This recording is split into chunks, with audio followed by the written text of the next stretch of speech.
నాకు నా కొడుకుకి దూరంగా ఉండు అని అతను సీరియస్గా అన్నాడు.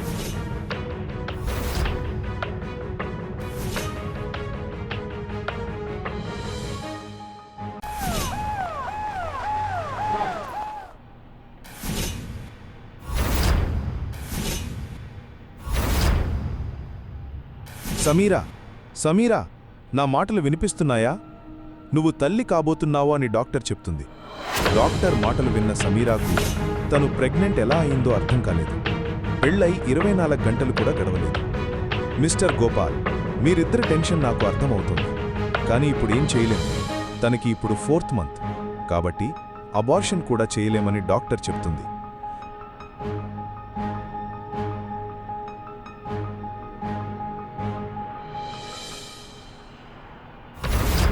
ఇంపాసిబుల్ డాక్టర్, ఎక్కడో ఏదో పొరపాటు జరిగింది. నేనెలా ప్రెగ్నెంట్ అవుతాను అని సమీరా అడుగుతుంది. మామూలుగా కారు బ్యాక్ సీట్లో కూర్చునే గోపాల్ ఈరోజు సమీరాను వెనుక కూర్చోబెట్టి తను డ్రైవర్ పక్క సీట్లో కూర్చున్నాడు. దీంతోనే అర్థమైంది సమీరాపై గోపాల్ కోపంగా ఉన్నాడని.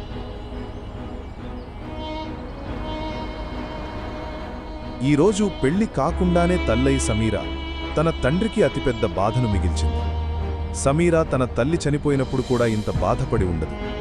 ఈరోజు హైదరాబాదులో ప్రతి ఒక్కరూ నీ బిడ్డకు తండ్రి ఎవరు అని తనను ప్రశ్నిస్తున్నట్లు సమీరాకు అనిపించింది. నిజానికి ఈ ప్రశ్నకు సమీరా దగ్గర కూడా సమాధానం లేదు.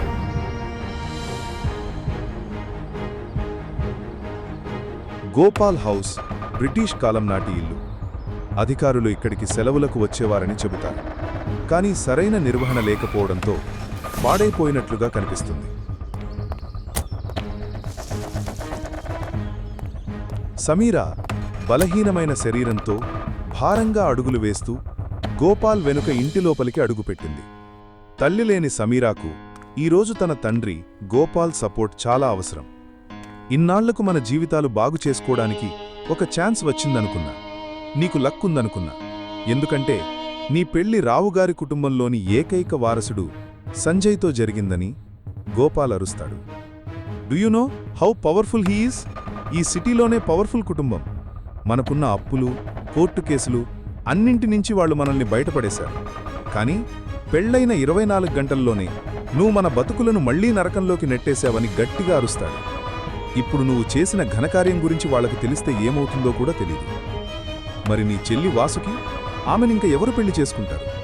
తను నీ సవతి చెల్లెలైనప్పటికీ నువ్వు చేసిన పని వల్ల తన పరువు కూడా పోతుందని గోపాల్ అంటాడు. ఈ పరిస్థితిని ఎలాగోలా మేనేజ్ చేద్దామంటే సంజయ్ పెళ్లైన వెంటనే ఢిల్లీ వెళ్ళిపోయాడు. కానీ ఈరోజు కాకపోతే రేపైనా అందరికీ తెలుస్తుంది. నువ్వు కూడా నీ తల్లితో పాటు ఆ రోజే అని గోపాల్ చెప్పబోయి ఆగిపోయిన మాటేంటావు? సమీరాకు క్లియర్గా అర్థమైంది. మరుసటి రోజు గోపాల్ ఇంట్లో ఉన్న అన్ని సీసీటీవీ ఫుటేజీలను చెక్ చేశాడు. గత 5 నెలలుగా అనారోగ్యం కారణంగా సమీరా అడుగు బయట పెట్టలేదు. ఇది చూసిన గోపాల్ కోపం ఆశ్చర్యంగా మారిపోయింది. ఎక్కడో ఏదో తప్పు జరిగిందని అతనికి అర్థమైంది. ఆ తర్వాత సమీరా సంరక్షణకు నర్సును నియమించారు. కేర్ అండ్ మందుల వల్ల సమీరా ఆరోగ్యం చాలా మెరుగుపడింది. 4 నెలలు గడిచిపోయాయి. కాని అదే సమయంలో తన లోపల ఒక చిన్న ప్రాణం పెరుగుతోందని ఆమె చాలా సంతోషించింది. అది కేవలం తన సొంతం. సమీరా తన చిన్న ప్రపంచంలో దాదాపు అన్నీ మరిచిపోయింది. తను ఎవర్నీ కలుసుకోదు. ఎవరూ తనను కలవలేదు. సమీరా అతన్ని చూడగానే ఆమె గుండె వేగంగా కొట్టుకుంది. టెన్షన్తో వణికిపోయింది. అతను మరెవరో కాదు, సమీరా భర్త సంజయ్. సంజయ్కు ఇష్టం లేకుండా సమీరాతో తన పెళ్లి జరిగింది. తన భార్య గర్భంలో మరొకరి బిడ్డను చూడ్డం ఏ మగవాడూ భరించలేడు. సంజయ్ పెళ్లి మండపం నుండి నేరుగా ఢిల్లీకి చదువుకోవడానికి వెళ్ళాడు. అక్కడికి వెళ్లిన 2వ రోజే సమీరా ప్రెగ్నెంట్ అనే విషయం అతనికి తెలిసింది. అరే సంజయ్ బాబూ, ఈరోజు సడన్గా నువ్వు ఫోన్ చేసి వస్తున్నా అన్నావు. కాలేజ్ హాలిడేస్ ఇచ్చారా అని గోపాల్ అడుగుతాడు. గ్రేట్, 4 నెలల తర్వాత నీ అల్లుడి ఇంటికొస్తే ఇలాగేనా వెల్కమ్ చెప్పేది? ఏది ఏమైనా చాలా మారిపోయిందిక్కడ అని సంజయ్ అంటాడు. రా బాబు, లోకనికి వెళ్ళి మాట్లాడుకుందాం. చూడు సంజయ్, నువ్వు విడాతులు తీసుకోవాలనుకుంటే ఓకే, నేను సపోర్ట్ చేస్తాను అని గోపాల్ అంటాడు. నీకు అర్థమవుతుంది, కాని ఈ విషయం మా తాతకు అర్థం కావట్లేదు. బలవంతంగా దీంతో నాకు పెళ్లి చేశారు. ఎప్పుడు దీన్ని చూసినా నేను చేయని తప్పులకు శిక్ష అనుభవిస్తున్నట్లు అనిపిస్తుంది. చూడు, ఈ సిగ్గులేని దాన్ని ఎలా నిలబడి ఉందో అని సంజయ్ అంటాడు. నాకు కూడా ఈ పెళ్లి ఇష్టం లేదు అని సమీరా గట్టిగా అరుస్తుంది. ఇది వినగానే సంజయ్, గోపాల్ ఇద్దరు షాక్ అవుతారు. చూడు బాబూ, ఈ టైంలో సమీరా ఆరోగ్యం బాగోలేదు. తన మాటలను పట్టించుకోకు. ఇక ఈ బిడ్డ విషయంలోకొస్తే పుట్టగానే సమీరా నుండి దూరం చేస్తాను, నా మాట నమ్ము అని గోపాల్ అంటాడు. సరిగ్గా అదే సమయంలో సడన్గా సమీరా కడుపు నొప్పితో ఒక్క క్షణంలో కింద పడిపోతుంది. మమ్మీ, మమ్మీ, ఫ్లైట్ ల్యాండ్ అవుతోందన్న తన కూతురు మాటలకు ఉలిక్కిపడి కళ్ళు తెరిచింది సమీరా. చూస్తుండగానే 6 సంవత్సరాలు గడిచిపోయాయి. ఎదురుగా తన 6 ఏళ్ల కూతురు స్వీటీ. తన క్యూట్ ఫేస్, తేనె కళ్ళు చూసి సమీరా కాస్త ఊపిరి పీల్చుకుంది. మమ్మీ, మనం నాన్నని వెతకడానికి హైదరాబాద్కు వెళ్తున్నామా అని స్వీటీ అడుగుతుంది. నేను నీకెన్నిసార్లు చెప్పాను స్వీటీ, నీకు డాడీ లేదు అని? సమీరా అంటుంది. కమాన్ మమ్మీ, పిల్లలకు మమ్మీ డాడీ ఉంటారని మా టీచర్లు చెప్పారు. మరి నేను గేమింగ్ వరల్డ్ నుండి వచ్చానా? ఒకవేళ మెజీషియన్ మ్యాజిక్ చేసి నన్ను తన హెడ్లోంచి బయటికి తీశారా? అబ్రాకదబ్రా. స్వీటీ, బయటికి రా. అయితే హైదరాబాదులో నాకు బ్రదర్ దొరుకుతాడా? స్వీటీ అడిగిన ఈ ప్రశ్నకు సమీరా ఆలోచనల్లో పడింది.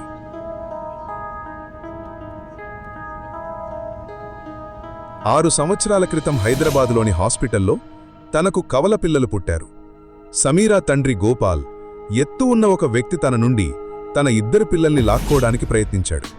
ఆ టైంలో వీక్గా ఉన్న సమీరా అతనితో పోరాడి స్వీటీని మాత్రమే కాపాడుకోగలిగింది. కాని తన కొడుకును కాపాడుకోలేకపోయింది. ఆ వ్యక్తి చీకట్లో తన కొడుకును తీసుకొని పారిపోయాడు. ఆ తర్వాత సమీరా పిన్ని ఆమెను బెంగళూరుకు తీసుకువచ్చింది. అక్కడ సమీరా ట్రీట్మెంట్ తీసుకుంది.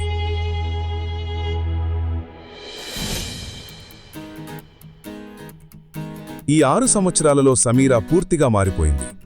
హార్మోన్ల ఇంబ్యాలెన్స్ వల్ల లావుగా ఉన్న సమీరా సన్నగా మారింది.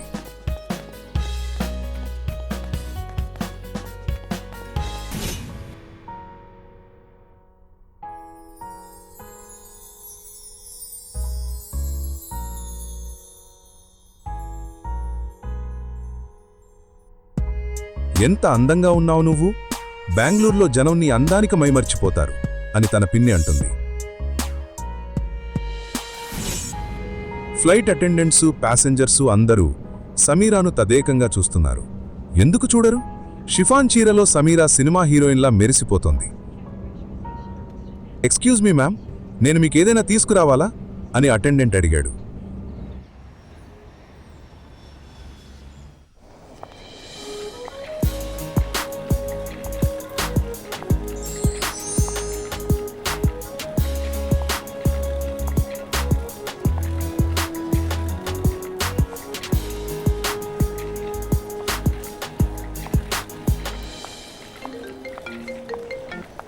గోపాల్ నుంచి ఫోన్ రావడంతో సమీరా లిఫ్ట్ చేస్తుంది. హలో నాన్న, సంజయ్ నిన్ను ఎయిర్పోర్ట్కు తీసుకెళ్లడానికి వస్తున్నాడు. నువ్వు అతనితో నేరుగా ఇంటికి రా. ఇక్కడికి రాగానే నువ్వు 2 పేపర్లపై సంతకం చేయాలి. ఒకటి డైవర్స్ పేపర్లు, మరొకటి అంటూ ఆగిపోయి నువ్వు ఇంటికి రా. ఇక్కడికి రాగానే నేను నీకు అన్నీ చెప్తాను అన్నాడు. ఈ 6 ఏళ్లలో సంజయ్ కూడా చాలా మారిపోయాడు.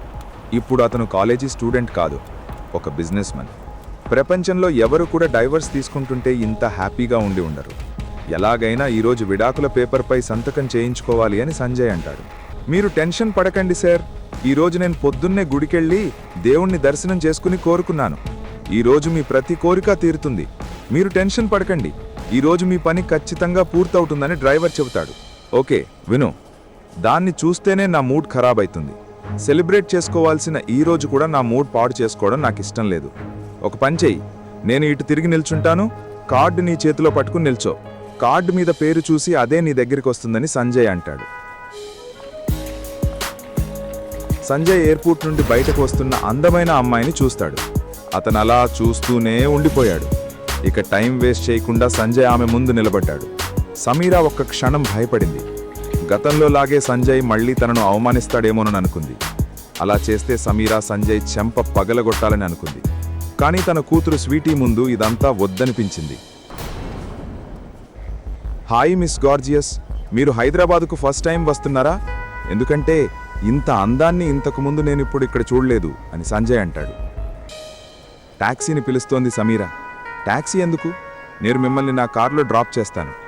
ఒకవేళ మీరు... అరే, ఈ చిన్న పాప ఎవరు? ఓకే, ఈమె మీ సిస్టర్ అనుకుంటాను అని సంజయ్ అంటాడు.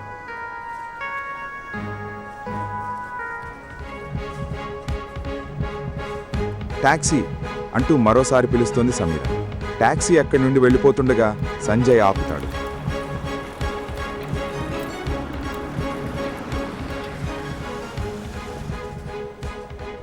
మీ పేరేంటని సంజయ్ అడుగుతాడు. ఇది వినగానే భయపడకుండా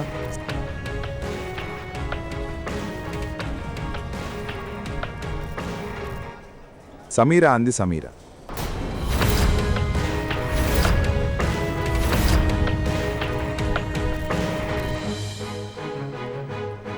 ఈ ప్రశ్నలకు సమాధానాలు తెలుసుకోవాలంటే నెక్స్ట్ ఎపిసోడ్ వినాల్సిందే. క్రింద ఇచ్చిన లింక్ ని క్లిక్ చేసి పాకెట్ ఎఫ్ఎం యాప్ ని ఇన్స్టాల్ చేసుకోండి. Stay tune to pocket FM.